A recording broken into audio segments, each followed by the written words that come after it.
Mission Impossible 7, Dead Reckoning Part 1, the movie review. Mission Impossible Dead Reckoning Part 1 movie review of this July.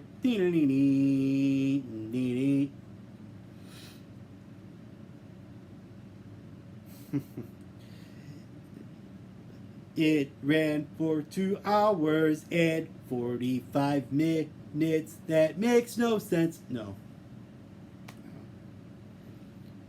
Buckle up. This is a popcorn flick that ran for 2 hours and 45 minutes and was a part 1. Whatever happened to telling the whole story in 90 minutes, a couple hours? Anyway.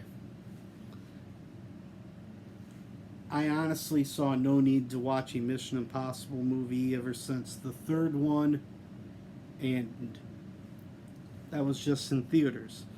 I saw no point in deliberately watching a Mission Impossible movie multiple times unless it was the second movie. Like if it was on television, or I'd even go out of my way to rent it. Anyway. This is about Mission Impossible 7. This is about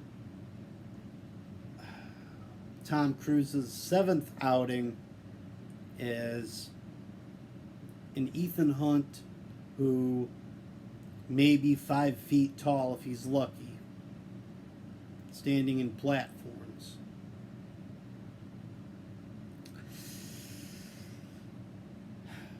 Tom Cruise as an action star requires a little less suspension of disbelief than Tom Cruise ever passing Flight Academy to be a Top Gun pilot. Okay.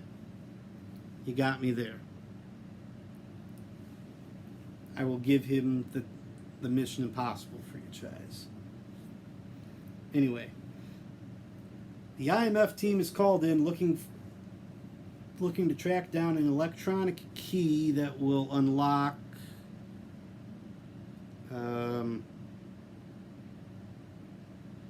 I think it was the ability to hack any and all electronics. I'm not 100% positive. They were not 100% clear on this. In 165 minutes.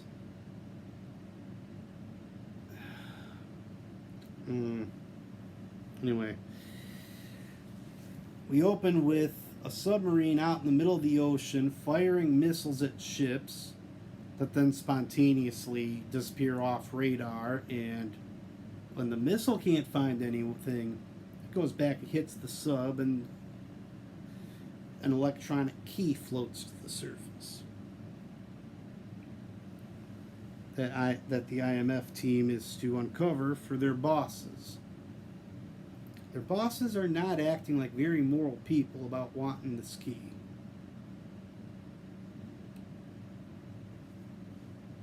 Well, it's a huge rat race between the IMF team and Gabriel to shut down essentially a super virus.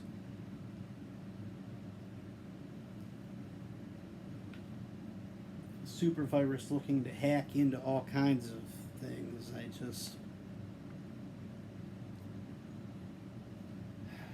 Anyway,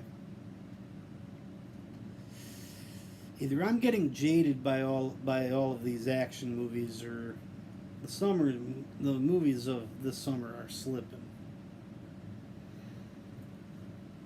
So how does Hollywood justify making this 2 hours and 45 minutes long, let alone a part 1? How does that happen? We open with the sub scene that really didn't do anything for the movie. I mean, we've got ships disappearing and appearing off radar like a classic episode of G.I. Joe, A Real American Hero. Shortly after Ethan and the team are called in, they're deposited in Italy, where there's a huge car chase scene that eats up close to 20-25 minutes because the Italian police are basically Keystone cops chasing after the IMF team and never catching them. It looks like something out of either a classic James Bond movie or the 12th official Fast and Furious movie. Very shortly after the 11th one just came out.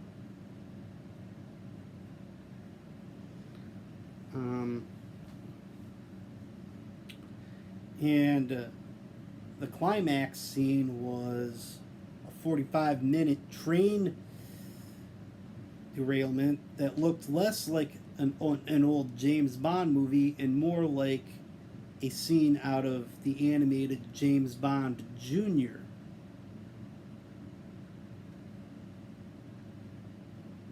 Yeah, James Bond Jr. was something I actually grew up watching when I was around 7, going into 1st grade. That was actually something that I considered good content. Anyway, getting ahead of myself again. Was there a redeeming value to this movie?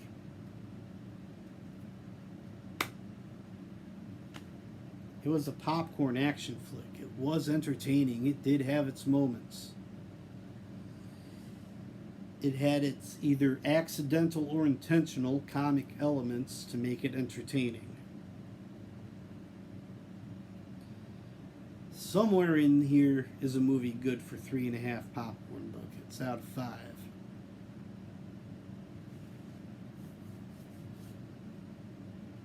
I think I gave the same to No Hard Feelings right after ripping it a new one. 3.5 popcorn buckets out of 5. Average movie viewer. Where does the IMF team go from here? I mean, they were chasing this key around. There were questions of morality between them and their own department. They were up against some guy named Gabriel and his smoking hot blonde chick assistant, who may or may not have been part cyborg because she was absolutely indestructible.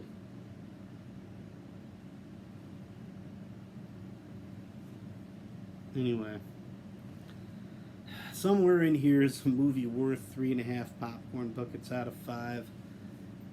If you're a fan of the Mission Impossible franchise, or you're willing to believe that Tom Cruise is a believable action star, it's worth checking out. It might be worth it at the right theater for the right price, and maybe with a group of friends.